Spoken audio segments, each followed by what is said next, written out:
الله الرحمن الرحيم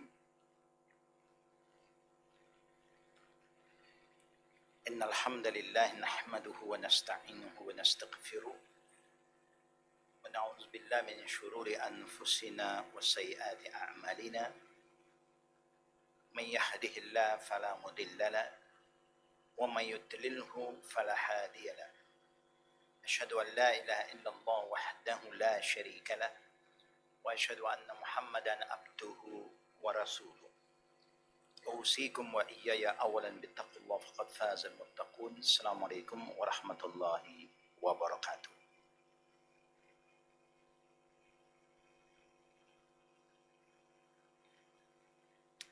Inshallah, I'll give you the salam a second time. Yeah. Maybe the sister are not used to it. They thought that, voice is an aura. Yeah, sometimes your voice can be an aura if you're using the voice to do something that is not good. Yeah.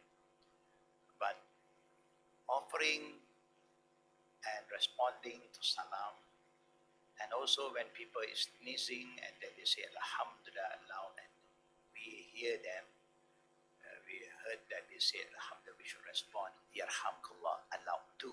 Yeah. These are time that you can raise up your voice. Okay. Assalamu alaikum wa rahmatullah wa barakatuh. Alhamdulillah. Inshallah, we will start our day and also year 2020 with our morning dua. Bismillahirrahmanirrahim. Alhamdulillah Rabbil Alameen. Allahumma salli ala Muhammad wa ala ali Muhammad kama sallaita ala Ibrahim wa ala ali Ibrahim innaka Hamidun Majid. Allahumma bika asbahna wa bika amsayna wa bika nahya wa bika namut wa ilayka nushur. Bismillahirrahmanirrahim. La yadurru ma'asmihi syai'un fil ardi wala fis sama'i wa huwa as-sami'ul alim. Raditu billahi rabba wa bil islami dina wa bi muhammadin nabiyya.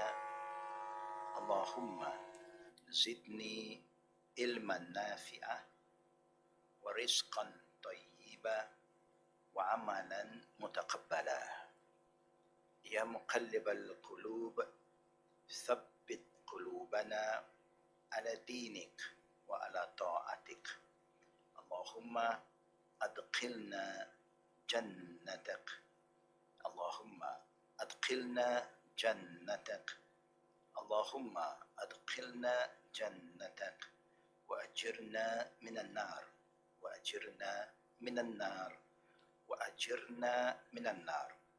Rabbana atina fid dunya hasanah wa fil akhirati hasanah wa qina azaban nar. Sallallahu ala Muhammad wa ala alihi wa sahbihi ajma'in. Alhamdulillahi rabbil alamin. Amin ya rabbul alamin. All praise due to Allah Rabbul Alameen for His mercy, His guidance, who Allah is a forgiving God, a loving God who keep on opening the door of repentance for any one of us who is coming back to Him. May the mercy and the blessing of Allah subhanahu wa ta'ala be upon all the prophets, the family of the prophet who die as a believer. Some family members of the prophet choose not to die as a believer, and those who follow the teaching of the prophets till the day of judgment. Amen. To all the sisters and the brother, we know we just enter year 2020. There's nothing, no significant for us as a believer, because we only celebrate 2 festivals in a year considered as religious festival, where there are religious input, and it is a sunnah and it become wajib sometime. There is Eidul Fitri and Eidul Adha. They got religious significance. Other than this, it's more on tradition. Yeah. Even our Muharram, was not recommended by our Prophet or celebrated by Abu Bakr, but later on it was chosen by Omar, but not as a celebration, but just a new calendar for the Muslim. Then other than that, we know whether year 2020, 2040 is just a number. But so happened, the world accepted to be a public holiday. So when public holidays, sometimes they are good for people who want to get closer to Allah, they can do more. For people who are not inclined to religion, like some state where Friday is declared a public holiday for the state. That is the state that Friday Jumaat prayer, they don't have a lot of people.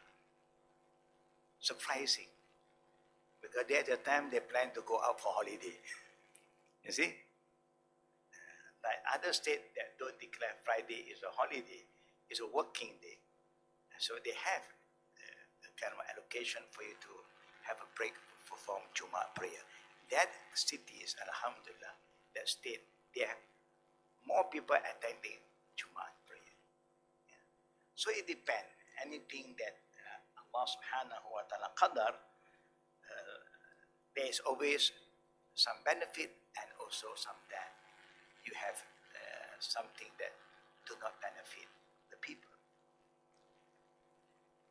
We have been asking Allah without fail, for His mercy, for His guidance, for His forgiveness.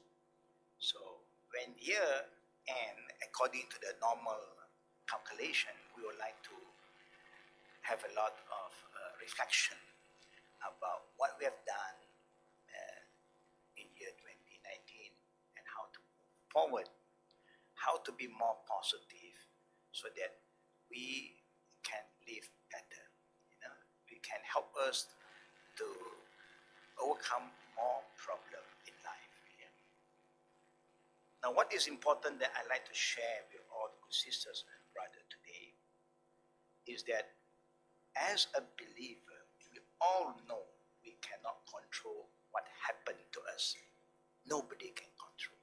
If Allah Qada that this is going to happen, it is going to happen. Not in our control. Do we accept that? Many things happen in our life. 20 years ago, we do not know where we were. Compared with now. Maybe somebody have been doing so bad when they are young, 20, 40 years ago, but now they are changed. They are a changed person. So the Prophet gives us a very good reminder and encouragement and motivation. He said, "Innamal a'malu bil khawatim." One hadith, the Prophet said, "Innamal a'malu bin niyat." The first hadith in Sahih Bukhari, the Prophet said, all our deeds will be valued by Allah based on our intention. Always remember that. Sometimes you are doing something, it's wrong. But your intention is not to make something haram halal. Your intention is more than that only Allah knows. Yeah. So you try to do something that is wrong and you try to make it right. But it's wrong. So when you look at these two, is akhafu dararain. In the Islamic terms, they say, if there are two sins, you can choose the lesser sin. If there are two sins involved, you cannot avoid. You are given a choice to choose the lesser sins. You understand that? Yeah. But one you have changed, example, you have not been so good for 20 years, 30 years, but now you are a different person. don't recall the past, yeah, that will stop you from moving forward. You can reflect back the past and move on is okay.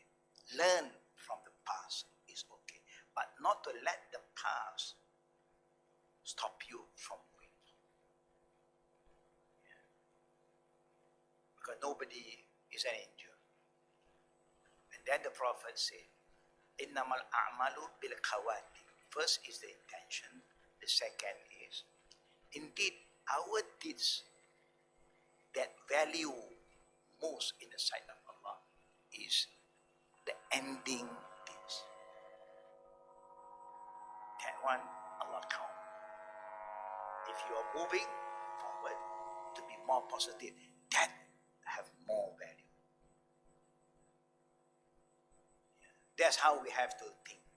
Just think how to move forward. Okay? That's why we are here. And to accept we cannot control what happened to us, but we can control how we react. Okay? Qada, nobody can control. But we can control how we react to what happened to us. Is that easy? Is that fair? Example. People hate us, quarrel with us, raise up their voice against us, condemn us. Happened already. Can we control ourselves? You have a choice. You have the choice not to respond, and also you can respond. When you respond, that means you are out of control. You are just like him. Why must I be like him? I want to be a better person than him. I just keep quiet. Just an example.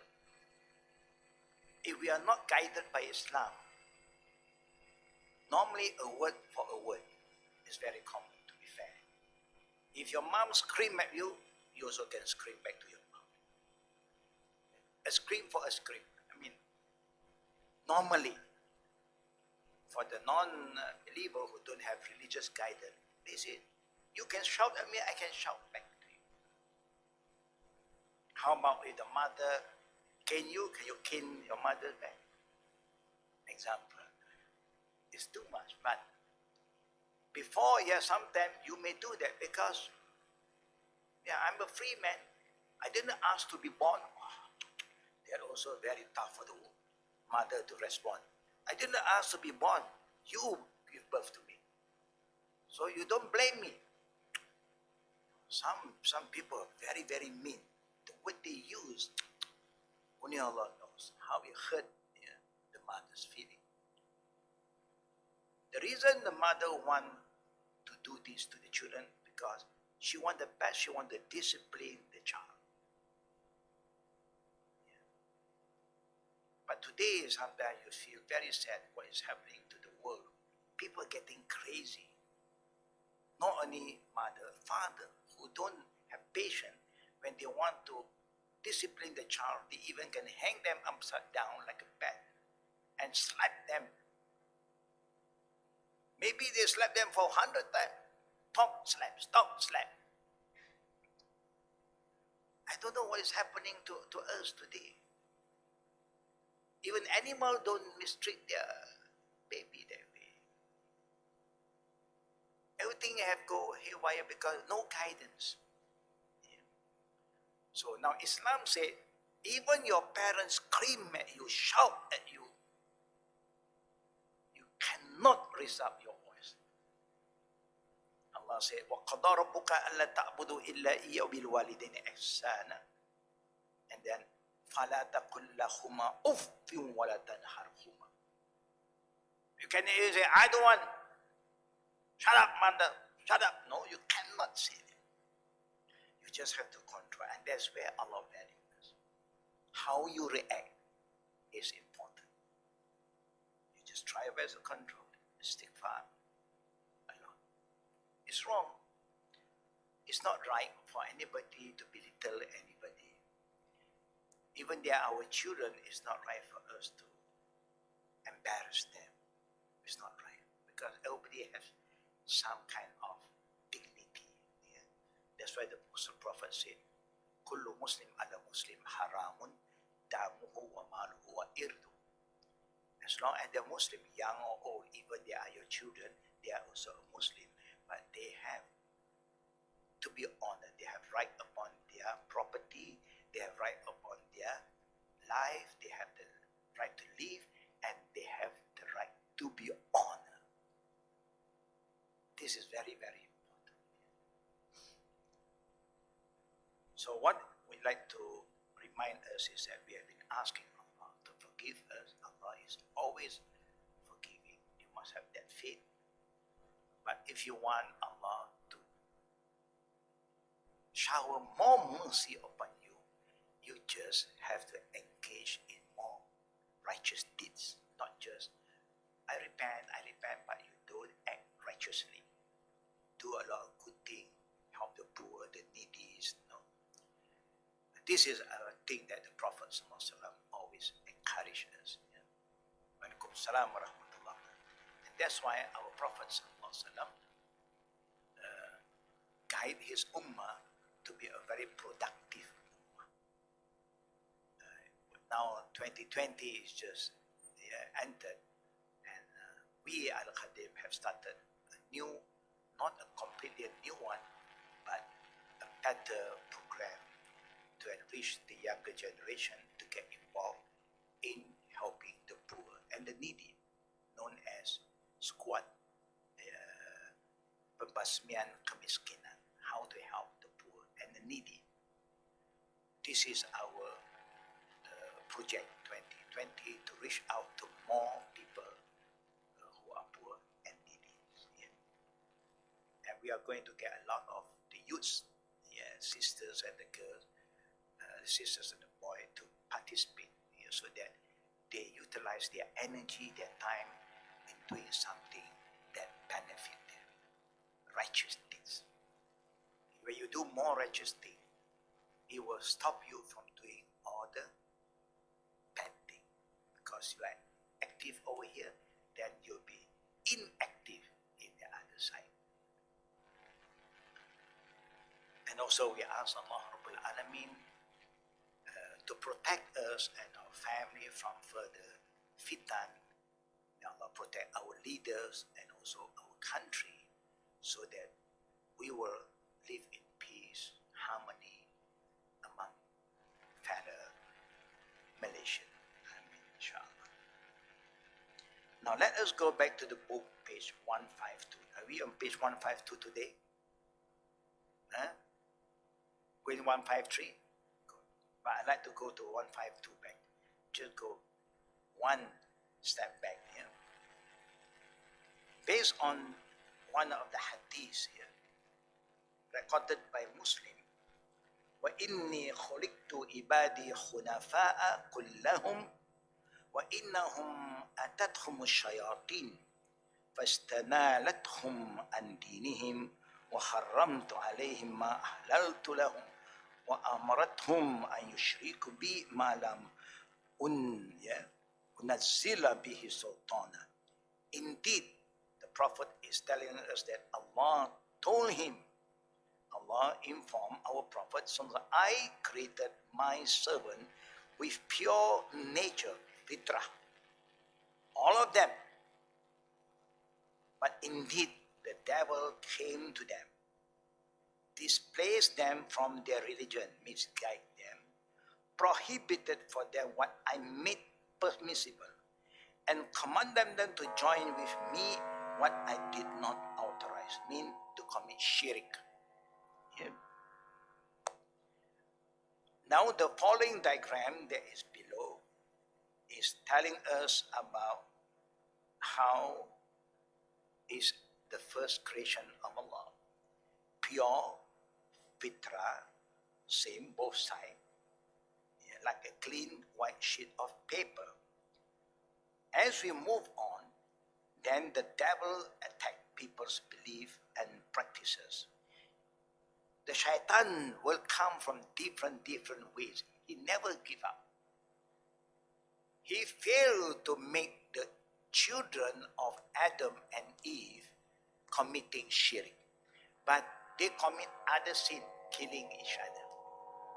The first bloodshed between the children of Adam and Eve is from the first and the second twins. And if you look at that history, their fight is because of jealousy. The law of Allah at that point of time allowed brother and sister to get married, but not the same twins. You have first twin, second, third, and Allah Qadr, every time when Hawa give birth, he give birth pair, twin, boy and girl. Normally boys or girls, but this is boy and girl. So it happened that one sister is more beautiful than the others. And this makes one of the brother a bit jealous. The first one, first twin, that sister is more beautiful than the second one. But he cannot because the law do not allow. Because of jealousy, they start to fight. And one had the intention to kill, one has no intention to kill. But he has to defend himself. So Allah accepts the one who defends himself as fitrah. He do not commit a sin. But the one who have the intention to kill start to commit the first killing. They commit that kind of sin, but not shirk. We know that Allah said in the Quran, what kind of sin that you commit, I will forgive you. As long as you do not die committing shirk, I will not forgive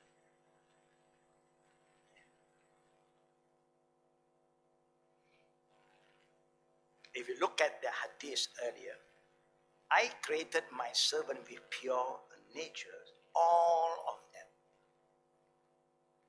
Kullu maulid yula ala fitra. Other hadith, the Prophet said, every child is born pure and fitra. Yeah. I did came up with a kind of diagram, a better one, easier to understand. Before we were here, all of us have seen each other. We know each other once upon a time, where in the first world called Alam Arwah, the world of the soul. Before we were created, our soul was there already. That's why we have Alam Arwah. Arwah is popular used by our people after you die. Kenduri Arwah. But the real Arwah started from the beginning. And there Allah asked us, Alastu bi rabbikum qalu bala. We were asked by Allah, am I not your Lord, your creator? Every single soul said, yes, you are our creator, O Allah. Why? Because that world is pure and clean, was not corrupted yet. Alam Arwah is Alam Fitrah. Then Allah Qada to transfer it to another world called Alam Rahim in our mother's womb. There is the second world. From Alam Arwah to Alam Ruh. And Allah still asks us when we are in our mother's womb, Alastu bi rabbikum qalu bala. Yes, we respond.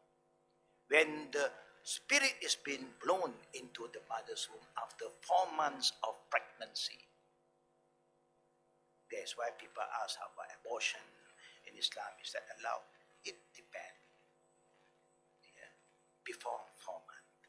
But you must have a good reason for your health. Yeah. But not just, I'm worried, I cannot afford. No, a lot of poor people have a lot of children. Only rich people have very little children. Yeah, micro children. But they can spend on dogs and on cat. They can feed the dog and cat, but they cannot feed the children. And that's why that's not right. Yeah. Anyhow, when you're in the mother's womb, just the spirit is being transferred with the Qada of Allah. And Allah Qadr, we are still pure, sinless at that point of time. When Allah asks us, am I not your Lord? We all respond the same. And then some stop there. From there, they move to Alam. Where? Alam Barzakh. Yeah, they move. That's why there are people who die before they give birth. Something happened. So they were not qada by Allah to live on the third alam. From the second transfer to the fourth. For those, all of us now, we are here. From Alam Rahim, Allah qada, we enter Alam Dunya. Alam Dunya is divided into two parts. First part, Alam Fitrah. Go back to that pure Fitrah. Because we don't commit any sin when you are born, you are a baby. Even you're doing something wrong, but nobody can say that you are wrong. You are innocent. Yeah. That's why all babies are very cute. We like to chup it here, chup it there. No? We just love to look at children. There is the beginning, Alam Fitrah. Then when you reach maturity, and then you move to the second stage called Alam Zam, the world of sins. And that's why the Prophet said, Kullu bani Adam qatta'um wa khayra qatta'in tawwab. Every children of Adam, when they reach the age of maturity, baligh, they start to commit sin. Because we are human. Angel, they don't commit any sin, but human, they're different. We start to commit sin. And but the Prophet said, among the sinners that Allah loves most, even the sinners, sometimes Allah is not there to curse us immediately when you commit a sin. He still loves us. He still opens the door of repentance. He still provides for us. He still gives us all the energy. Even you are making use of your energy to do bad things, He still gives you the energy. Even you use the money to do all the bad things, He still provides for you. To show you that Allah is so merciful, loving, caring. He cares for us more than our parents care for us. We make a mistake, our parents scold us and cane us. Allah never cane you because of that. If Allah want to do, He can do. Anytime you do a mistake, He just pull one vein out. There are so many wires in our body. One by one, off this wire. You misuse your eye, He pull eye, the vein towards the eye. You have an eye, now you cannot see it. You misuse your tongue, He pull it, and then you cannot speak it. But Allah don't do that. He keep on provide for all of us. When you reach the age of maturity, then you know. Nobody is perfect anymore. And that is the beginning. If Allah asks us, Alastu bi rabbikum, very difficult to answer. Why? Because you are too busy with the world. You just love what you love. And sometimes you can see, among children, you buy a toy for here and also another toy, but they can fight. Why they do that? You have your toy, why you go and disturb the toy of your brother? No, this is also mine. You see, But when they are young, still they don't commit a sin. When they age a bit, they become very destructive if you don't discipline them. When you reach the age of maturity, you start to commit sin. Even then, Allah Rabbul Alamin still show His mercy to you. Yeah. Alhamdulillah. Then we move to the fourth alam, alam barzah. That is the topic that I am teaching on every Sunday, alam barzah. For alam arwah, alam rahim, alam dunya, for those who pass through this world. If not from alam rahim, they move to alam barzah. Then alam barzah, the waiting world. And Allah reminds us that we all will experience, every soul experience death only once. Either from rahim, you experience death, you go to alam barzah. After that, there is no more death. You will live forever. When you move to alam barzah, is the world known as the waiting world for your last departure in alam akhirah. Alam akhirah will be the last. That's why they call akhirah the last. No more days anymore. Yeah? So if you look at that, the devil attacked people's belief and practices. They failed to make people commit shirk in the first attempt from the immediate children of Adam and Eve. They commit other sin. After that, Enoch came in. Idris, the second prophet. First Adam is a prophet. Second Enoch is a prophet. Idris. And Idris, there's a story about he was very close to the angel of death. And he made a kind of MOU with the angel of death. That when you want to pull my soul, at least you give me a few warning. Yeah. And after some time, angel of death depart from him. Suddenly, angel of death came. It's time for you to go home. But nobody, the angel there was not given the permission to take the soul of any prophet without their permission. They must seek their permission. Our soul, he don't need any permission because we are not ready. We never are ready. So, Enoch said to angel of death, you promised that you will give me some signal a few times before my time comes up. You have break your promise. He said, no. I was there. Many times I have been warning you, but you overlook.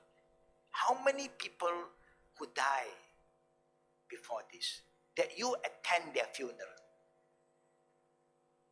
You say, maybe 10, 15. Each time when you see somebody die, I was there. I was there to remind you. One died, second died. Each time when, the way I remind you is my presence. Because I only come to you when your time is up. I have presented myself more than 10 times.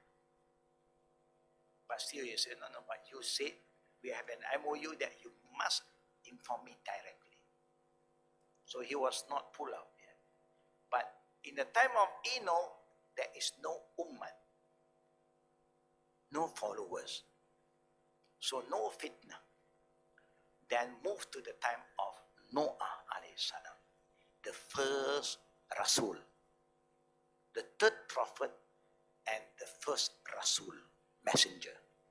Because Noah had followers. Yeah. And time of Noah is the beginning of shirk. Shirk started there. It didn't start from the time of Adam. Even Shaitan tried but failed. It didn't happen in the time of Enoch, Idris, but it happened in the time of Noah. because the Satan becomes smarter and also well organized and planned. They have their strategy. They never give up. We plan 2020, they plan 2050 already. So we cannot just take things for granted. They also is planning. They are more advanced than us. And that's why Allah warned us, based on Hadith Qudsi, that Allah had informed our Prophet, وَإِنَّهُمْ أَتَتْهُمُ الشَّيَاطِينَ. The devil came to them and misled them. So Allah have warned us so that we are aware. Be careful, that's all. It's like when the government want to impose a policy, a new policy or anything, they keep on remind you to the media, this is going to happen, this is going to happen, so that you are aware. But again, we human always take things for granted. So the first shirk is the time of Noah. How does Satan came in to corrupt us by telling stories? And human love story. So when you give your children storybook, you have to be very careful.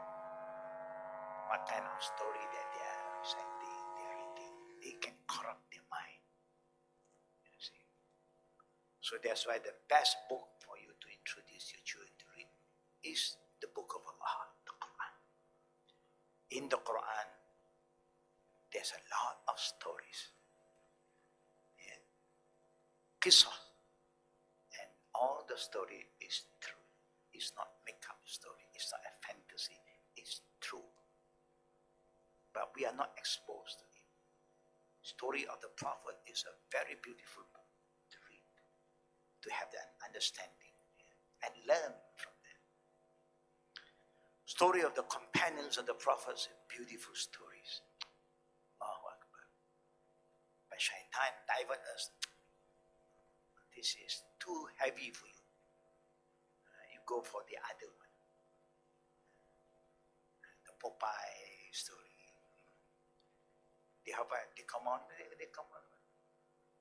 All this only got and you have what Potter, Harry Potter.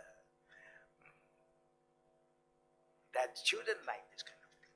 Anyhow, when we reach when we go to Alam Barzakh, it's a waiting world. After Alam Barzakh, we hit all of us will be gathered together like how we are gathered in Alam Arwah. Alam Arwah, there's no race yet, just spirit. When come to Alam Rahim, and you started to be Qada by Allah to go to which direction. And we just accept it and move on. So what is important for all of us, a person's inclination will then either approve or reject this resulting fitrah. Good and bad is in front of us. Allah said, وَهَدَيْنَهُ النَّجْدَيْنِ. I show you two ways. Then I said, follow my way and don't follow other ways. Allah make it very clear. So if you choose the wrong way, you cannot blame him. Because he has shown you, and he remind you, it's like now if our children don't do the right thing, can they blame us? We didn't call them to do the bad thing. We never teach our children to lie. But if they pick up this lying thing, it is their own problem. And they will have to face the mistake they have done. They will have to learn by themselves. We never teach our children to lie. But where do they learn how to lie? When the first lie, they lie to us. Can you imagine? They don't lie to their friend, they lie to us. They can pick out all the good thing, but they go and pick the wrong thing. So where do they pick? That's why the Prophet said, كل مولد يولد على فطرة فأبواه يحودانه وينصرانه ومجسانه. In the early hadith we did talk about that. Child is born pure and clean. At home, the first group of people that is going to change them is the parent. If the parent keep on shouting, screaming, always use negative words, so the children pick up all the negative words. But if the parent is good, alhamdulillah, we hope all of us are good parents. But children is not going to stay at home always. They are going to go out to school. And that's why the Prophet said, Al-mar ala dini khalili falyanzur ahadukum man yukhalil. The lifestyle, the mindset of our children is going to follow their friend. So look carefully what kind of friend do they have. The people surround them. Those who are around them is the leader. Leaders are very innocent sometimes, very clean, want to help the country, want to help the people. Normally leader is like that. But if the leader have the wrong people around him, he will start to be corrupted. Yeah? So it's important to know who is the friend of our children. Yeah? Children is going to be exposed to a lot of things when they go outside. Yeah? It's something that parents cannot control anymore. There is a fitrah. Even we always remind each other, you can go to any place, you can mix with anybody, as long as you are strong and you are connected to Allah. Ittaqillah haythuma kunta. So you bring changes like our Prophet, the companion, they now get out from the bad environment. They go back to their environment and try to bring light to the darkness of his people and bring them out to save them. That only you can do when you are strong. But when you are weak, you cannot do that. Easily you become the victim of the environment.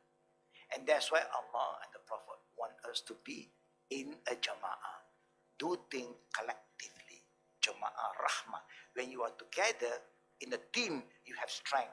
People keep on supporting you.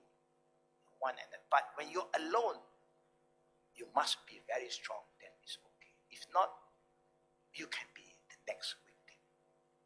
Yeah? Now, we go to page 153. After we discuss a bit about the fitrah. Number 3, the result is that some people reach maturity with a good fitrah because the environment at home help and the environment outside help them. Their personal inclination toward good or evil will then either enhance their good fitrah or deform it. Now you are in a good environment, can you become bad? Can you? Yes. You can still become bad. When you are alone, environment is good. But when you are alone, you are a different person. The environment is not corrupted. Alhamdulillah, they don't drink, your friend don't drink, your house, your family don't. You can hide and drink and get intoxicated by yourself. The environment don't have drug, but you can have drug by yourself. You destroy yourself. But it can help you better, not to do the bad. Number 4, other people reach maturity with a deformed fitrah because of the bad environments, influence from their peers. And the attack of the devil. The devil is always there to bring you to the other side. If you want to know whether shaitan is coming in forcefully towards you, you listen to this ayah in Surah Al-Baqarah. Allah subhanahu wa ta'ala says, Innama ya'murukum bis-su'i wal-fahsha wa an taqulu 'ala Allahi ma la ta'lamun. After Allah said, Inna shaitan lakum adu mubin. Your number 1 enemy is the shaitan.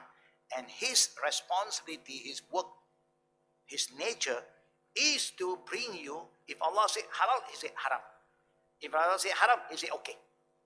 He don't want to say haram, okay lah. So when he say okay, okay lah, we thought it's okay. He just do the opposite. And he will use the word to convince you it's okay. Don't worry. And he may even use Allah's word sometimes. So you must be very careful.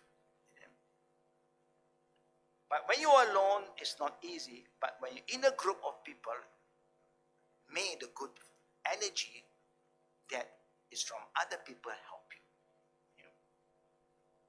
Number 5, Allah knows who among the misguided people are unwilling victim of their environment, and who among them have wicked nature that welcome corruption. Allah knows sometimes we don't want to be bad.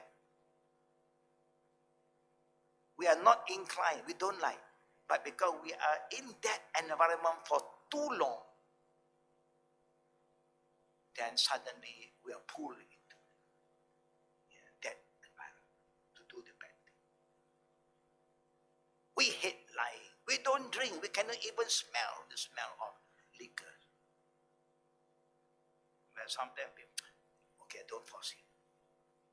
Don't force it. Respect it. Respect it. That's why you still keep on with that company. And sometimes, this is Coca-Cola. They mix something to play with you. We thought it is Coca-Cola. But you drink and you feel different. You say it's good for you to learn something. You must experience it. If not, how can you know that this is bad for you? It's like drug. You know how the drug pusher do things? First thing, he look at you, you are jobless. Do you want money?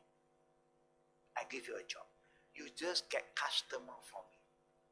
Don't take drug, bad for you. You just get customer. You are not doing anything. You don't carry any drug with you. Just get members. Member get member. MLM, no, come.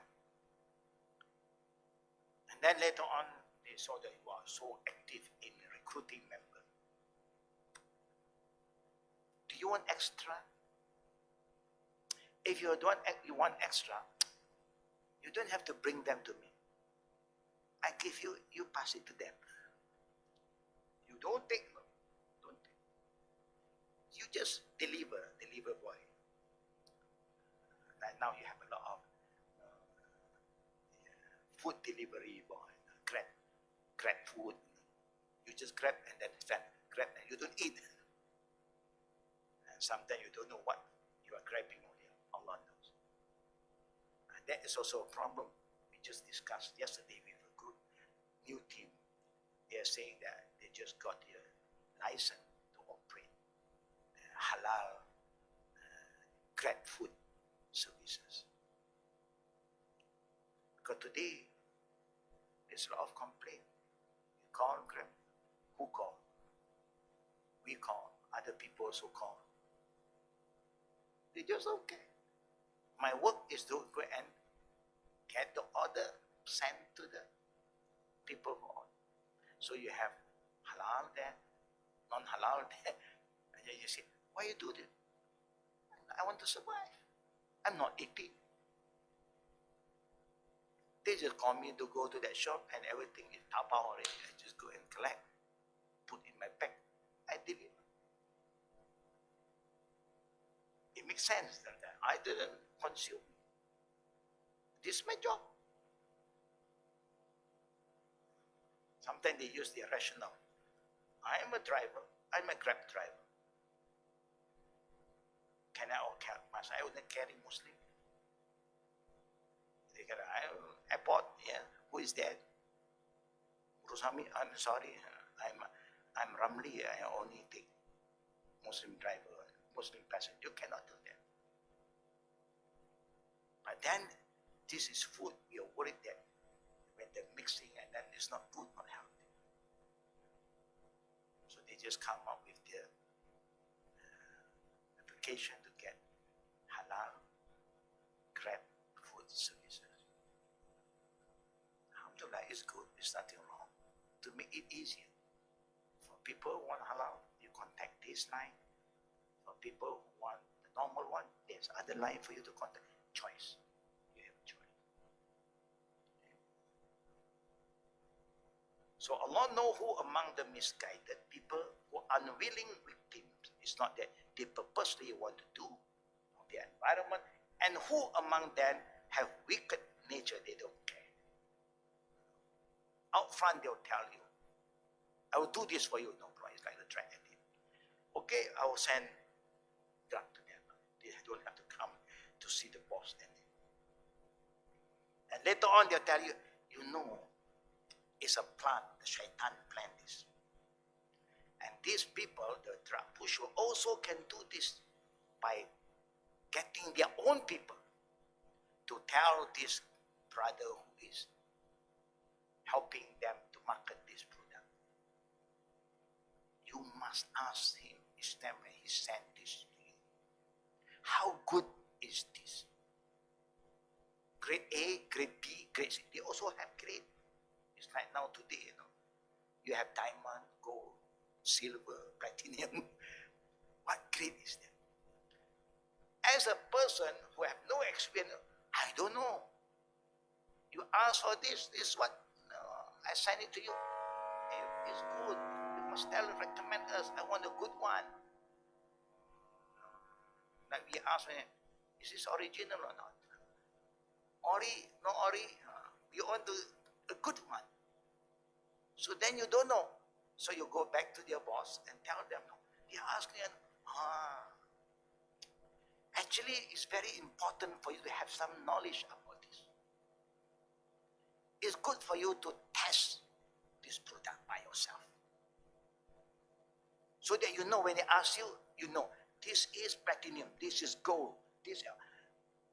And now, it makes sense, but you can, that means your sale will be better. You know, people will know that you are really a good salesman. You know your product. So it's that. Taste. Just taste it. Okay, to you in the beginning, taste it. Like people who never taste durian before. Oh, it's like shit. It's the smell, so I cannot smell. After tasting, some different. This sweeter. This is a bit bitter. You know the different. What happened at the end of the day? At the end of the day, he became a drug addict. Now every penny that he earned, he is going to buy back that drug for himself. And then he destroy himself. That is the strategy of the devil, the shaitan. Start from innocent. No, you don't worry. You're not involved at all. Then slowly, second, third, fourth, then you are stuck. When you are stuck, you become the victim. Now, you thought that you are getting some money. Gone case. Your money gone. Your health gone. Your dignity gone. You are selling yourself to it. You become a slave of the drug. And that is what happened. Then you start to go and steal. You start to steal from your family. Everything gone. If you have a wife, all the ring gone. All the necklace gone. This is what? This is mahar, no. You gave her the wedding ring, no. Wedding, no sentimental. I want my drug. That is the downfall of the whole family. Number 6, remember Allah subhanahu wa ta'ala will judge among the people with complete knowledge, wisdom and justice. Question number 2.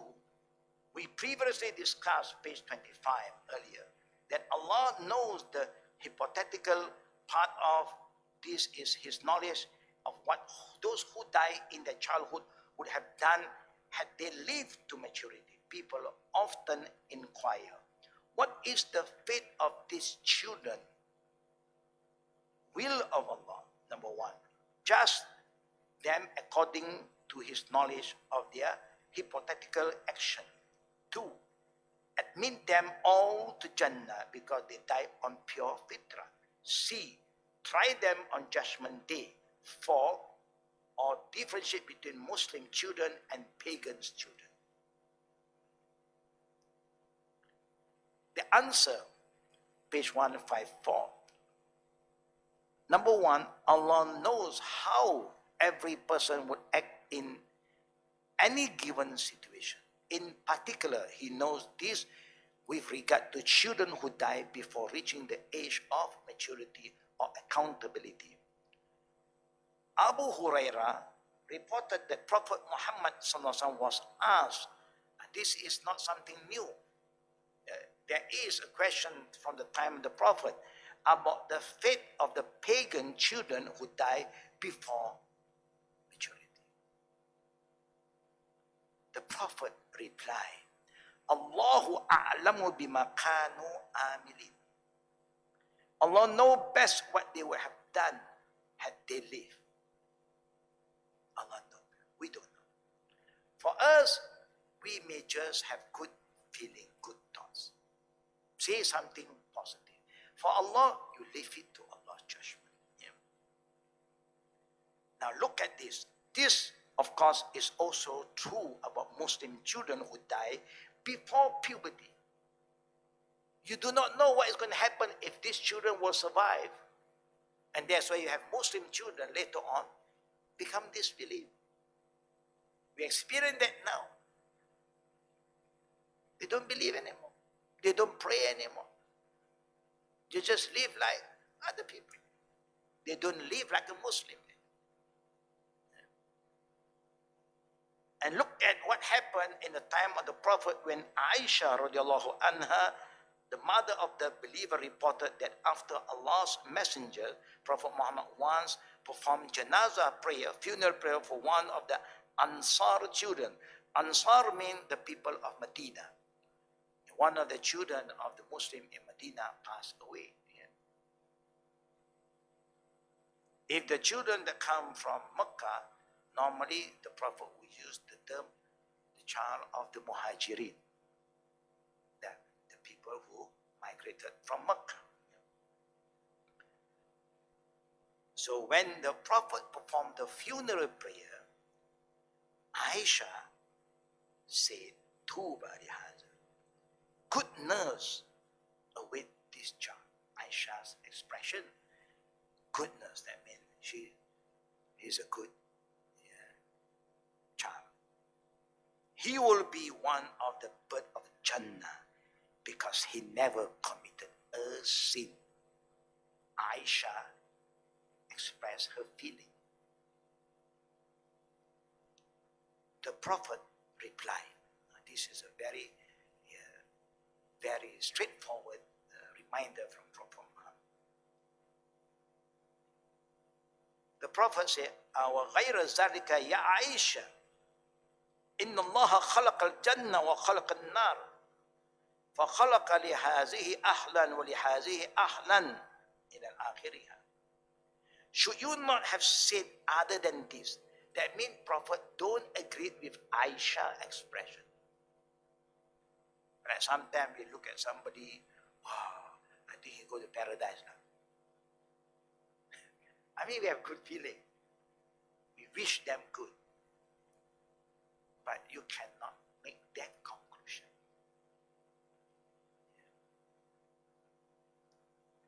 So Aisha, the Prophet responded, indeed Allah created Jannah and hellfire, nar, and created the inhabitants, the dweller. When Allah created Jannah, He also have ordained who is going. When He created nar, He don't create a thing without a purpose.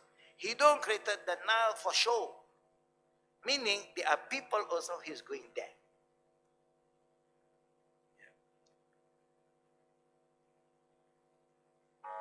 And then the Prophet said, this was vaccinating them while they were still in their forefathers' back. Meaning in the knowledge of Allah, He knows who is going to hell, who go to hell, paradise. He knows. But we cannot judge them. We cannot. He is sure to go to hell. You cannot do that. Even he is so bad to you, you cannot. He is going to hell. You have no right to pass that statement. It's up to Allah. The Qada and Qadr of Allah belong to Him. You don't have the right to say anything without evidence. You remember a story I shared with all of you? A guy, two companions, they are good friends, and these are good, and this is not a good friend. But the good keep on reminding the bad friend, when are you going to change? Stop nonsense, this is all bad thing. You know, we are friends, I don't like you to have a bad ending, you know. The bad guy, no, he's a bad guy, and he know his friend's a good guy. Okay, thank you for reminding me. One day, actually. So they were separated for a few months. They met again. Still never changed. Make the friend a bit upset. Hey, you remember last time I'm talking, you said that you're going to change, but you're still the same, no?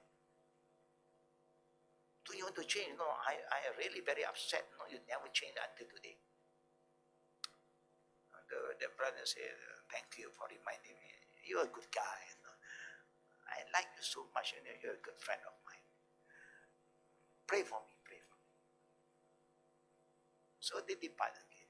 After a few months, they met again. Same, they never changed. This makes the good guy very upset. And the good guy now is getting out of control. And that's why we will be responsible about how we react. Now he was so upset, said, I don't think I'm going to talk to you anymore. You are so stubborn. You keep on saying you want, but you never change. You are sure to go to hell one. Now you are upset now. You are sure to go to hell. Allah will not forgive you for your stubbornness. Allah's Qadr, the Qadr of Allah, they die.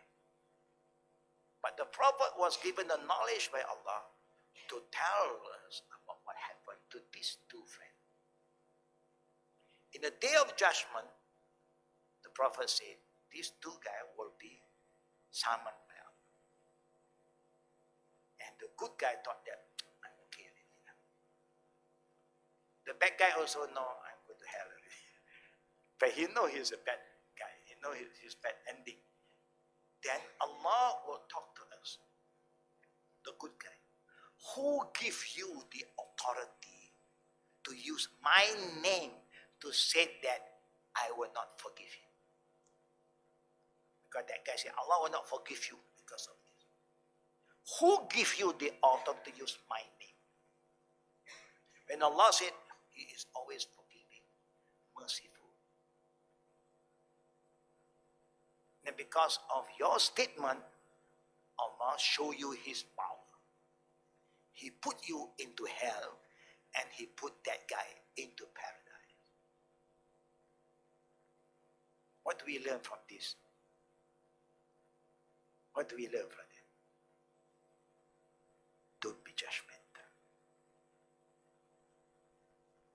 He may be bad, but you do not know his ending. After you condemn him, you leave him. He may have changed it all.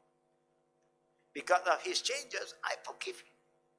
But because of your statement, the arrogant statement for you, Allah will not forgive. Who gives you that right to use my name? That's why even the Prophet said, whoever says something, use my name. I didn't say it. They said, the Prophet said, he put himself into hellfire. That means you are misusing the name of a person. You cannot.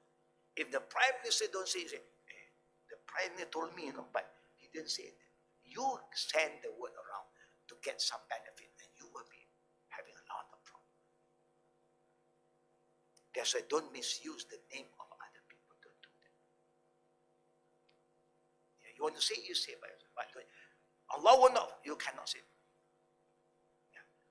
Enough for me. I don't want to talk to you. That's up to you. You don't use the name of Allah. Yeah, don't be judgmental. And this This is very, very important. If you look at the other hadiths, brothers and sisters, I would like to end the long hadith. I'm looking at the time, it was 12:15 now. 12:15 for year 2020. Let me continue. As for the reason that Allah's Messenger admonished Aisha, now what we say, this is the scholars saying here. Always remember, brother and sister, when you are reading a book, if a command comes from anybody that is not from the Prophet, remember, it is just their opinion. Okay? Don't use that as a reference yet. Use the Quran and the Sunnah as your reference. This is just some comment from some scholar. There is a consensus among all ulama that the Muslim children who die before puberty will be in Jannah. The interpretation of this hadith is that he prevented her from making a hasty judgment without evidence, or that he possibly said this before he knew that the Muslim children will be in Jannah. Yeah. Just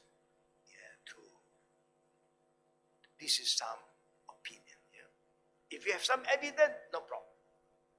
Use that as a reference. Another scholar said, As-Sindi, he, sallallahu alaihi wasallam, admonished her for affirming that a specific child will enter Jannah because the truth of his parent iman is a matter of ghaib, known with certainty only by Allah. We do not know. The parent may be a Muslim, but what kind of Muslim we don't know. Do the parent commit shirk? We also don't know. There are some parents, when they got baby, before they want to get pregnant, they go to the grave and ask some so-called holy man who died already, bless me with children. How can you go in and ask help other than Allah? It's shirk. After they give birth, they still go there and offer some cake there. Of course, they don't bring cake, kuih, no kuih, maybe chicken there. Some egg there. Egg and chicken seem to be very popular. No? Fruit sometimes. You cannot do that. It's shirk. So the children also upbringing. So you see now a lot of time when people came here to ask for help, financial help, especially the Myanmar, from overseas. Children at the age from baby, they start to commit shirk, wear talisman, tangkal, around their hand, around their neck, around their stomach, or the black color string, yellow color. Can you imagine? From baby, they are very innocent. The parent is corrupted with shirk. But alhamdulillah, when they come to us, the first thing I observe is that the baby's hand, baby's neck. Then I prepare scissors already. You want some help? You're Muslim? Shadu la ilaha illallah. This is haram. Qadr. And sometimes they dare not even do anything. It's to protect my baby.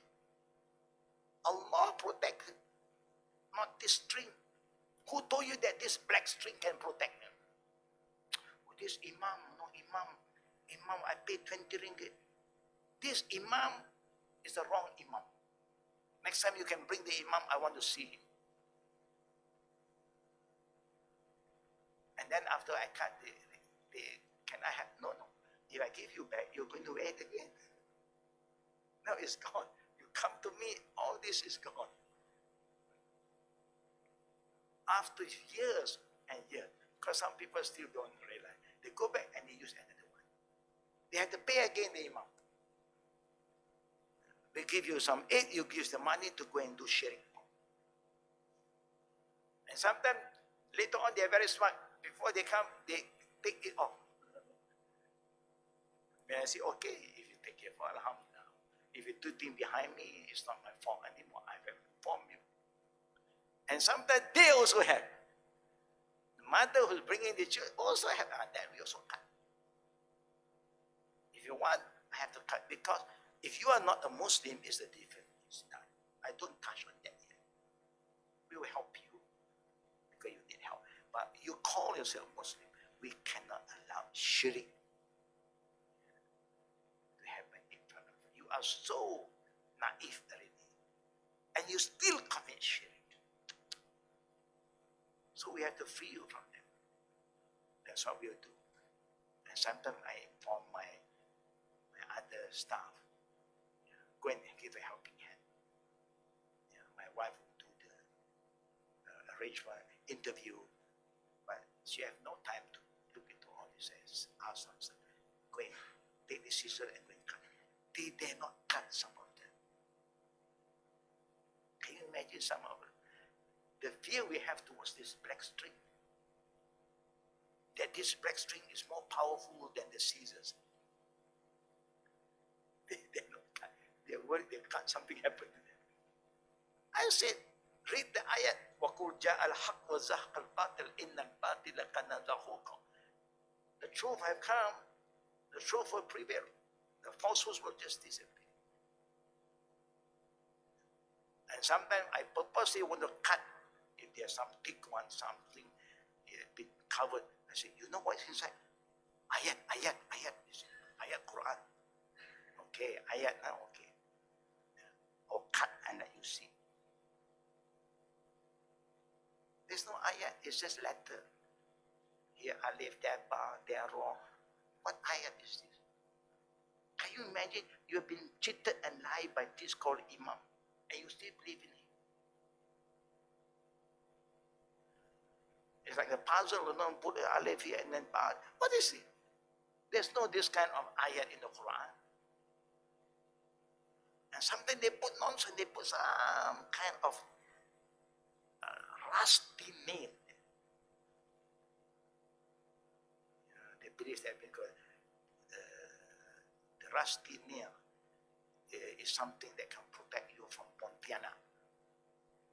The Pontiana, they're afraid of these nails. You think the shaitan is afraid of nails?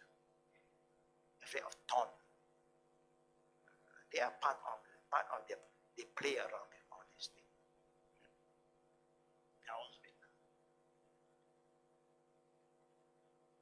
Remember, Allah does not show injustice to anyone. He will not judge any person, whether he died as a child or adult, by his mere knowledge of that person's inclination. Allah gives every human a fair chance to act and prove or disprove himself. This is a very unique thing that a lot of us are not aware of. As for those who do not get their fair chance in the first life here, Allah will give them an alternative chance in the next life on the day of judgment. Allah will try them, allowing them to act freely in a way that will conform with His knowledge and that will make them deserve their appropriate destination. Look at this hadith. Anas, Abu Sa'id, and other companions reported that Prophet said, Yukti bi arba'atin yawmal qiyamah bil ma'ulud wal bil muqtaw bima mata fil fitra ila akhiriha. I just read the meaning. On the day of judgment, the resurrection day, 4 types of individual will be brought forward before Allah. Is presenting his argument of not receiving the full message. They don't receive the da'wah. A child who died before puberty. An insane person, people who was crazy so far. A person to whom no messenger came to them. Nobody conveyed to them about Islam. Until today, we have a lot of people who don't know anything about Islam. Even they live in the modern world with technology, but they are not inclined. They thought this is not for them. Anything Islam is for the Muslim, nothing for them. They don't know that Islam is for them. They don't even know that Prophet Muhammad is a prophet for them. They say this prophet is only for Muslims. Where Allah said He was sent as a messenger to all mankind. But they don't know. Because the way we promote Muhammad, yeah, in our community, in the society, is Prophet is our Prophet, not their Prophet. And a very old man who could not understand the message. Yeah, old men sometimes they just cannot remember and don't understand anymore. Allah will command a tongue of fire to come out. Day of judgment. Allah will command a tongue of fire to come out. That means a tongue will come out from hellfire. He will then tell them, I used to send to people messenger from among themselves, and indeed I am now my own messenger to you. Who is the messenger now? Is Neraka. It is hellfire. Hellfire, Allah command the hell to talk. I am now my own messenger to you. Enter. Come to me.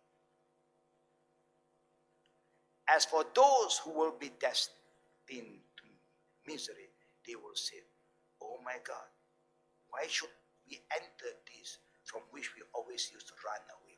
Why want to go to fire, hellfire? We want to go to hell. How bad we are when we were in the dunya, we had no intention to go to hell. Then Allah will tell them, if you dare to disobey me now, I am the one who command the hell to talk to you. In front of me now. You said no messenger reached you. Nobody call you. That's why you don't respond. Now he said, I am the one who is a witness now. I command the tongue to talk to you. And he said, come to you. Come in. You deny. You, then Allah said, if you dare to disobey me now, you would then show even more denial and disobedience to my messenger. And as for those who will be destined to happiness, they will go forth and rush to enter fire, thus they will enter Jannah, where the other will enter hell. You understand this message? Can you understand this hadith?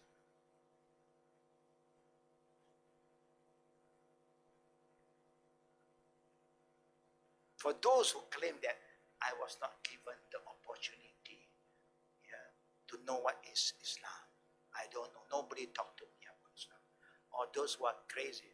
But if they are born crazy, that is their fate. But sometimes they are not born crazy.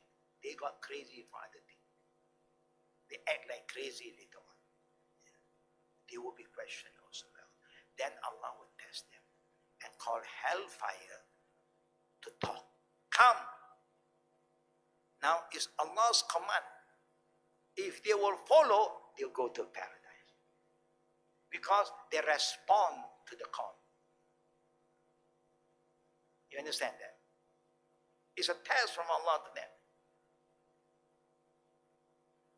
Give you an example. Abraham was thrown into the burning flame. True or not? Allah tests him. He just allowed them to do what they want to do. He know Allah will protect him. If he will not go along, they will kill him too. He just fought. But now he has the faith in Allah. Allah will protect him. And what happened? When he was thrown into the flame of fire, Allah command the fire, stay cool. He become like an aircon for him. He was relaxing. And the people outside feel the heat of the fire. He was there like even an aircon, relax. And then he walked out. And the way they do to him, they naked him. Yeah. They naked him to barbecue him. And that's why the Prophet said, in the day of judgment, the first, all of us will be resurrected naked. The first to be dressed by Allah with the dress, the garment of Jannah is Ibrahim alayhi salam. Allah will cover his body.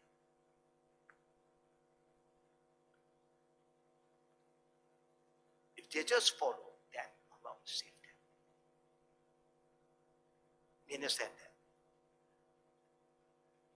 When you say no messenger now, there is a messenger now. He said, come, do you follow? You remember what Allah said to Shaitan? Prostrate to Adam. He refused. What he said, I'm created earlier than him, I'm better than him. Even you are better, but I command you to prostrate. Do you think if Allah want to compare, do you think you are better than the angel? Angel are better than you. But angel also prostrate. Why you refuse? If I command, you just do. Now I command hell to talk to you. And hell say, come, just go. When you go, that means you are responding to the call. You understand that? So if people understand this hadith, now I can do anything I want. Next time in Akhirah, when hellfire talk to me, come, I just go alone. You don't have that kind of privilege, no. It's not something that you can plan. It's something that Allah will plan for us. Yeah. Allah can send and can make the paradise to talk to you. You are not allowed to come in. You want to force to go in. And then you go against the command. He will just respond. Okay lah. Since you say no, I accept. And you are responding. Yeah, you are responding. It's just like the Prophet said, remember the question in the grave. What is the question? From Munkar Nakir. What is the question? Ma Rabbuka, who is your God? Now question is been exposed to you now. Answer given already. So do you think that it's okay now, you can do anything you like? Then no problem. I know the question already, I will keep in my handphone. No.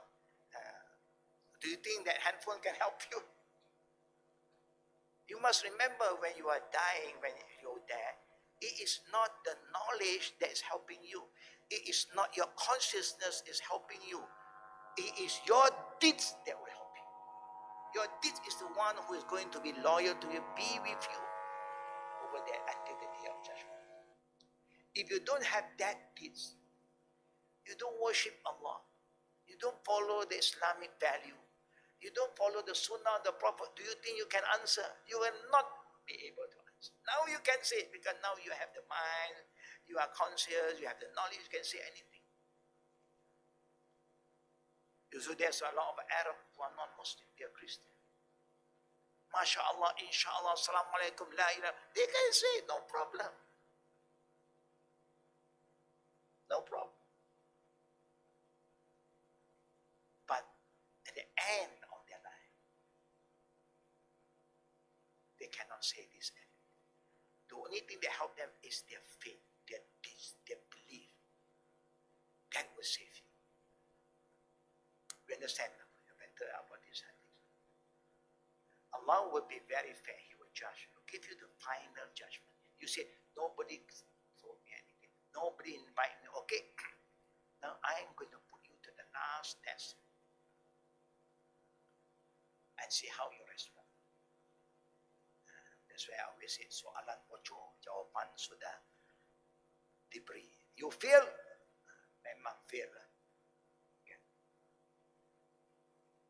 But this is just one of the saying of the Prophet for us to have some understanding that Allah is fair and just. He will not just punish you without giving you a fair trial. That is part of Qada and Qadr.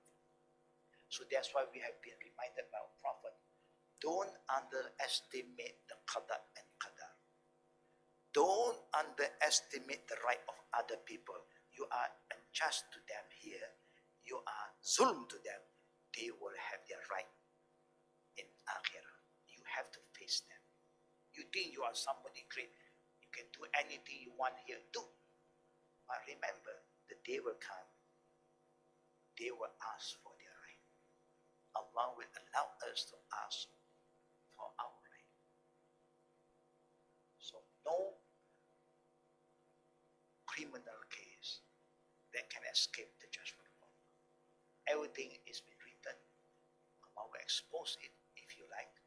But if we have changed, Allah will just cover it and forgive us. So may Allah help us to have this understanding, and may Allah protect us and make us become people who are strong in our belief and act righteously. Not only have iman, but no righteous deeds. Be more active in year 2020. Yeah. We have a lot of program. You can get to know us. There's a promo going on. Yeah. You just scan whatever you want to contribute. You just contribute, then we know what to do, inshallah. Any question? Now we're open for Q&A. Fatafaddal.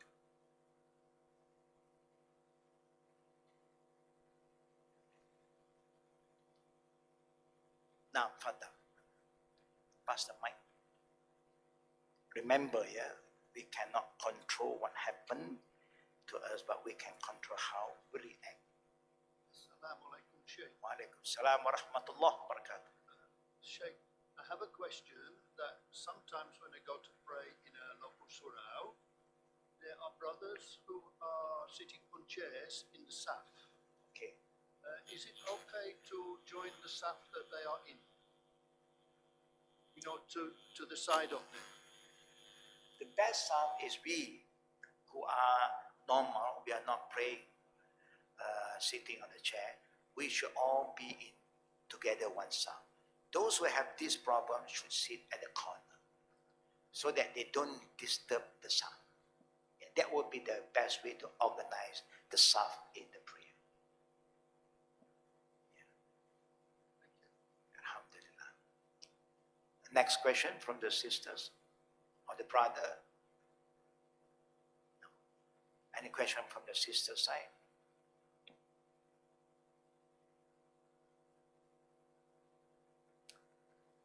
One thing that I like to remind all the good sisters when there's no question, sometimes we have a lot of good friends, good neighbors.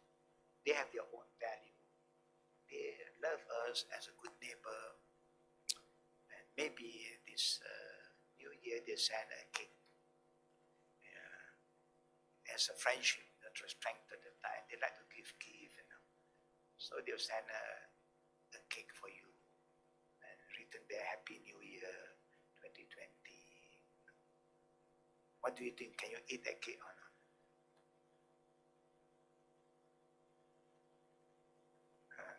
Eat lah. The cake is halal. There's nothing wrong with the cake. It's their way of expressing themselves now, to remind us 2020. Don't get confused. So when you eat, you just erase that number lah. Yeah, just remember a cake. That's all. Yeah. Sometimes people are very confused today. We don't blame people. Oh, this is not our way. I don't think. No, the best way we pray, our way of wishing each other is to pray. Yeah, even that. Use prayer. I use this always to my sibling. They have their value. We have our own value. That is important. I think our value is more meaningful. And they are just traditional. So we will have our own value. Meaning whatever we say, we remind each other about God. We want people to be connected. What is going to happen? We is here, only Allah knows. We want the best, so we have to pray and ask for the best. Now, Fatah. Walaikum salam warahmatullahi wabarakatuh. I use the mic. Recently, I got a message saying that the Selangor Religious Department issued a statement that for Subuh prayers, it will now be plus 8 minutes. Plus 8 minutes. So we follow that. Yeah, better if they came up with some finding because of the time, the prayer time, because of the sun, rise and so on. There's nothing wrong for us to just delay to make sure the time is in. No problem. Yeah. Normally, when we want to pray, it's better to be certain. So the delay of 5 minutes, 10 minutes is no issue for us, no problem.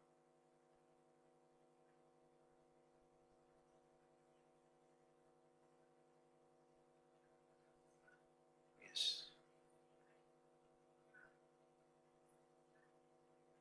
No, that they have their own timing actually. State to state, sometimes they have different because of the movement of the sun. Yeah, like Penang will be a bit later on. It depends where the sun rises. Yeah. It's common, but like I said, when you are in an area, you have doubts, gray area. You overcome the gray area, can let the time can it pass for even 5-10 minutes. Alhamdulillah. That would be the best way to overcome the gray area. People are careful sometimes to make sure. There are people who are not careful enough. But if they believe that what they believe is okay at that time, it's not a sin. But if you're given a reminder from people who have better knowledge, or people who have the community to look into the movement of the sun and so on, why not? No issue at all. Yes.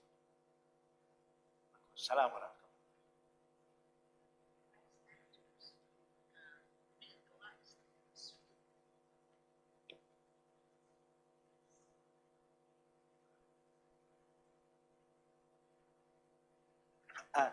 Any dua in the prayer, it must be if you want to recite, is in Arabic. Other than that, you can in your own language, but not to recite. It's in your heart. But please remember, the Prophet said no recitation of the Quran when you are in the position of ruku and sujud. Even some scholars said, oh, because this is a dua, it's okay. No, the Prophet, no. The Quran better than all of us. If he said no Quran, so don't use the Quran. There's so many dua outside the Quran. Yeah, like Ya Muqallibal Qulub, like what we have been reciting in the morning. These are all dua you can recite. That's not from the Quran. But if you don't memorize the Arabic, you want to recite in your own language. You say in your heart. Any recitation must be in Arabic. It is something that Allah ordained it to be like that. Even some people can say this, you'll be surprised, Sometimes say, Allahu Akbar, Allah the Great, Allah must confuse people. Yeah. Immediately people will mufaraqah, wrong imam.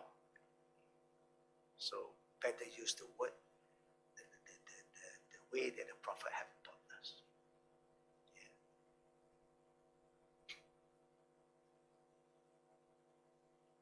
Not necessary. There are sometimes, that's why the term used in Islam is clear. But when scholars give comment, they can create confusion. The prayer is divided into two parts. One is jahar, one is sir. Jahar, Arabic, literally means aloud. The azan, It should be allowed. Not only you can hear, people must hear you. If you can hear, this is not azan. Azan, other people must hear you. This is called jahar. The second part, sir. And subuh prayer is jahar. Asar prayer, Zohar prayer is sir. Sir means silent. How can it be silent when you can hear and somebody can hear? It's no more silent. People still argue, no, at least you hear and the neighbor, the immediate neighbor right and left must hear you. It's okay. It's your opinion. Don't confuse the public. Don't play with words. Very simple example. If what they claim is what the Prophet said, it should be very clear in the hadith. It's just like tahiyat. Do we recite aloud? No. But do you recite? You must recite. And the companion said, we just saw the Prophet moving. That means the mouth is moving. That means he's reciting, but without hearing anything from what he recited. Look at Makkah, Medina, these two cities. The masjid have a very sensitive loudspeaker. Their sound system is world class, clear, and it costs them billion of US dollars. They invest because they are leading the ummah in prayer. They must make sure the sound system is perfect, based on human knowledge. You can ask anybody who go to Makkah or Medina when they pray Zohar, did they hear any whispering from the Imam? If the Imam who is leading the prayer have to recite, he can hear, everybody can hear. If the Imam recite that he must hear his own recitation, everybody can hear. Because of the sound system. But you never hear any of it. You only hear Allahu Akbar. Yes. Then complete silence. And then later on, Allahu Akbar. Sami Allah. That's all you hear.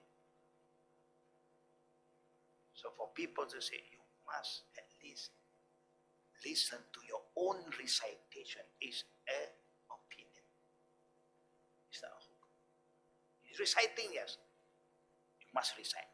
The tongue must move. You're reciting. Some people are joking around today. I feel very sad. These people are praying like snakes. What are you trying to say to the people? But the way we are presenting the hukum of Islam, there's no issue. We create an issue from nowhere and make a fun of it. And let people laugh. And now you can go to people who believe in you now. If you go and pray in that area, only Allah knows. He wants to recite so that he can hear, somebody can hear him. And so it happened that sometimes he got hearing problem. He got this recite louder because he cannot hear. Because if you said that until you can hear, then you have problem. You have a hearing problem already. So then his recitation will be louder than the Imam. Then where is the peace, the tranquility of the prayer? But they must have proof that the Prophet said that, then okay. No proof from the Quran and the Sunnah. It is just opinion from certain scholar. Opinion, you can say anything you like. That's how we believe, that's how we practice the deen. And the last question, two more. Brother first. Pass to the brother. The sister will come in the last one, inshallah. Assalamualaikum, Ustaz. Waalaikumsalam warahmatullahi. I want to get your clarifications about wuduk. About Wuduk. wudu. Yeah. There's a statement made by a scholar saying that there's an ayah in the Quran about washing your hand. There's a khilaf about washing your head. It's not okay. Imam Shafi'i and other imams about minimum and the rest of your head. But hand, there's an ayah saying that based on the scholar statement, you need to wash from your hand, your fingers, to your elbow. To the elbow. To elbow, not elbow downwards. Because now, most of our water tap is a bit high. So Yeah. people trying to just Yeah. you Of course, know, yeah. reach your hand downwards. So you will wash from your elbow downwards, which is wrong. This is what the scholar said because based on ayat. Now, Just like he said that about the when you go to Hajj or Umrah from Marwa, Safa to Marwa, you need to start from there. And the ayah said for washing your hand, you need to start from your fingers. So what's the hukum of you start from your elbow downwards? the proper way of making wudu is like what you said earlier. According to the Quran, is from the fingertip to the elbow. That is the way. Yeah, it's just like washing the leg to the ankle. But because of what we have all the facilities now, they are not so particular about that adab. As long as you wash the hand until the elbow. Until the elbow, the Prophet taught us based on the Quran. So the best one. And until today, I will do like that. Because that is what the adab. The people go like that. So may Allah make them understand that. Pardon? We are not here to say it's not valid, but we are saying that they don't follow the proper manners. Yeah, they don't follow the adab. So Islam is not just by doing things, but Islam emphasizes the importance of following the adab. See, I would want to make a conclusion. Oh, that means their wudu is not perfect, not valid. That is Allah who decides. Yeah. But the way the Prophet has done is like that. Even the legs sometimes, people are not careful. People just pour water. The Prophet always wants you to insert your fingers into between the toes because you may just pour water. Certain part of the toes, they are closed, they do not open. And then the water will not flow through and clean the place properly. This adab is very important. When you do it full-heartedly, meaning do it with commitment, clean properly. So the best is to follow the way of the Prophet. Some just generalize, like the head also. What the Prophet does, wamsahu bi ru'usikum, is nothing to do with your hair. I don't understand why they always brought this matter and said 3 hair, 7 hairs, 10 hair. Where do the hair comes about? If their opinion, Allah and the Prophet said your head. If you talk about hair for those who don't have hair, what to do? So don't have to run over the head anymore, no hair one. Clean shave always, confirm no hair one. Nothing to do with your hair. Not even the Prophet talked about hair. He just said the head. Wipe over your head, ru'us, your head.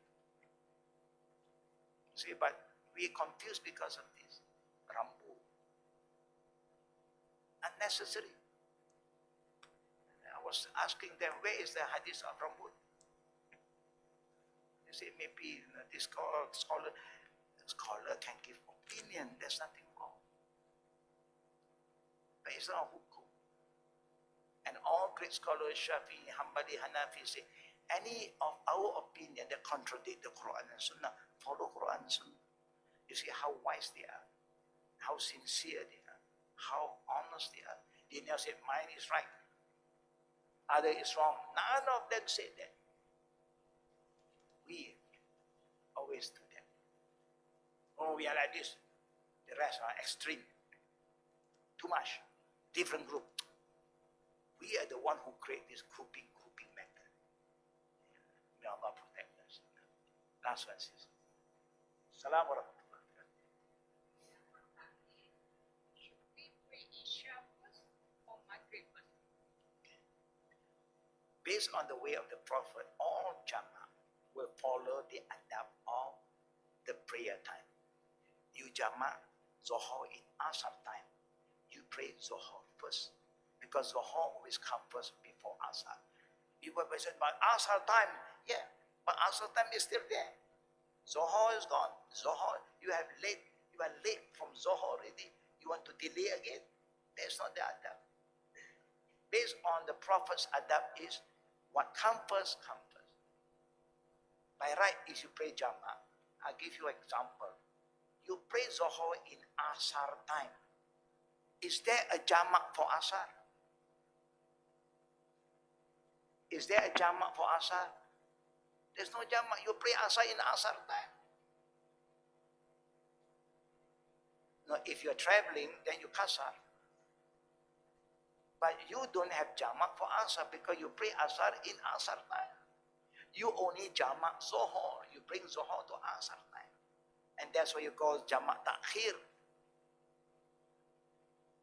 If you are not Musafir, if you miss Zohar, you come to Asar, you pray Zohar first.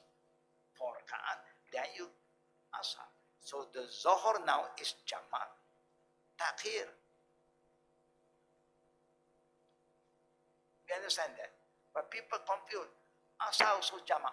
There's no Jama for Asar. You are bringing Asar time. You bring Zohar. If you pray Zohar, Asar in Zohar time, if you're traveling, then Zohar first and then Asar Jama Ta'dim. You don't Jama Zohar. Zohar is Zohar time. You are bringing Asar ahead. That's why Asar become Jama Ta'dim. This also confuses a lot of people.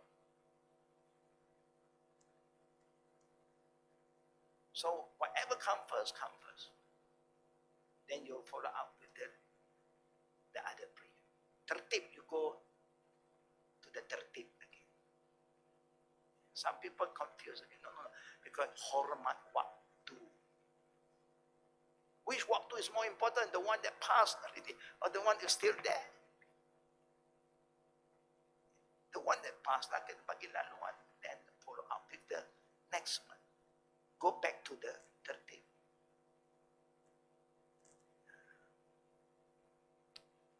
Inshallah, until we see you again. سبحانك اللهم وبحمدك أشهد أن لا إله إلا أنت أستغفرك وأتوب إليك. السلام عليكم ورحمة الله.